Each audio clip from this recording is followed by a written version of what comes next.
Kaiser versus Bunny, qui est le plus fort? J'en vois beaucoup qui placent Bunny au-dessus, et même si au départ je pensais qu'il allait pratiquement être un équivalent de Loki, le fait qu'il fasse partie des prodiges contredit tout ça. Tout simplement parce que Kaiser est bel et bien le plus fort des prodiges, en tout cas avant la NEL, et ce pour 4 raisons.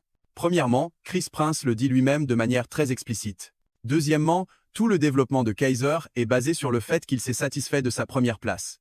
Troisièmement, après son éveil, il dit explicitement à Izagi que celui qui marquera le dernier but sera le meilleur de cette génération, ce que Izagi confirme d'ailleurs. Et enfin, Izagi ne connaît pas Bunny alors qu'il connaissait Kaiser avant même la NEL, faisant que si Bunny serait le meilleur, ce serait bizarre qu'il soit moins médiatisé que Kaiser. Pourtant, ça ne veut pas dire non plus qu'il est forcément supérieur à Bunny, et c'est le match Bastard contre Ubers qui nous le dit.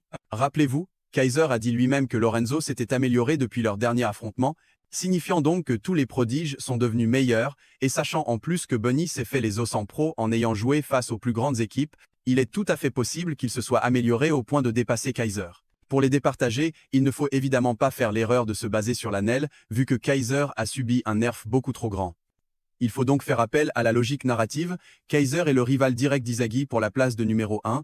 Pour ce qui est de Bunny, il a traumatisé Sae, faisant qu'il a abandonné le poste d'attaquant de la même manière qu'Izagi a failli le faire en voyant Rin et Loki. Et vu l'emphase sur ses capacités physiques, il est très probable que Bunny soit un génie. Comme je l'avais dit dans une précédente vidéo, Bunny semble être un miroir de Nagi, les deux sont des génies, les deux sont blasés et n'ont pas de passion, enfin au départ. On a donc un prodige, enfin pour l'instant, et un génie, l'un est le rival d'Izagi, l'autre serait donc un rival de Nagi. Faisant qu'il n'y a tout simplement aucun élément pouvant mettre l'un au-dessus de l'autre, ils ont d'ailleurs probablement le même niveau.